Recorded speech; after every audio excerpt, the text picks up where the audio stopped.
My name is Caitlin Roberts. I am a 2008 art history major, and I am from Glen Ellen, Illinois, and Orinda, California. One of the most popular classes at Dartmouth is Biology 2 with Lee Witters, who's one of the leading endocrinologists in the United States. But he uses the Ravenna mosaics in his lectures. I mean, imagine an art history major sitting in this biology class, learning about iodine deficiency, and suddenly there's the Empress, Theodosia. And I'm thinking, wait a second, what class am I in? Apparently she had a goiter. It's evident in the mosaics, which is really amazing. And I talked to him afterwards. I had actually been to Ravenna 6 months earlier, and I'd taken pictures with my phone. So I whipped out my cell phone and said, "I've seen those!" And he thought that was pretty funny. But art comes up everywhere. And in my senior seminar, we sort of curated shows with works of art from everywhere and any time. And one of the shows was about trash as art, which of course leads into environmental sciences. And I took a really wonderful environmental science class as part of my science distribution. So everything's connected. It's really weird and wonderful. You never know when you're going to run into the arts at Dartmouth. It kind of sneaks up on you. I went out for one of the senior internships as a junior at the Hood. They have a wonderful program for several different, I think it's about a dozen, maybe 8, 10, something like that, internships for seniors at the Hood, each with a specific title. And I went out for one of those, and I became the student programming intern my junior year.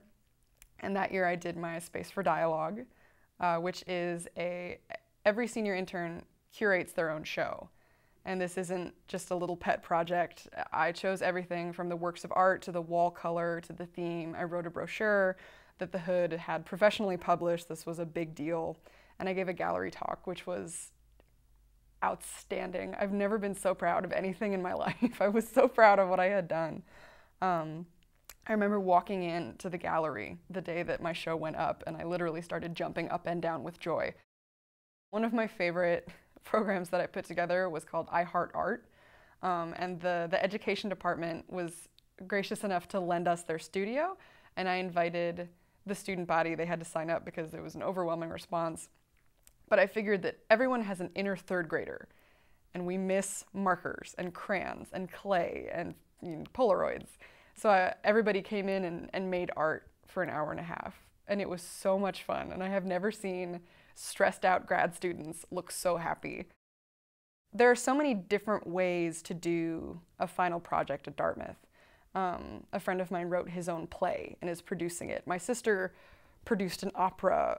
You do a thesis, you do 3 theses, as one of my classmates has done. He's crazy. I love him, but he's crazy. So there are so many different ways to show what you've done here.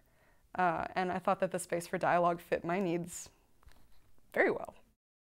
Dartmouth helps you find the thing that drives you, the thing that you can relate back to your everyday life. Our art history library gives away book covers of art books, and my apartment is literally covered floor to ceiling with book covers. And I think that I found the thing that drives me here. I found art here, and I found a million different ways to use that in sculpture, in my work at the Hood, in my work with the art history department, in my work with the English department, in my work with the biology department. It's been an incredible experience, and I know what makes me tick now. I know what's down at my core, and I'll take that into whatever I do.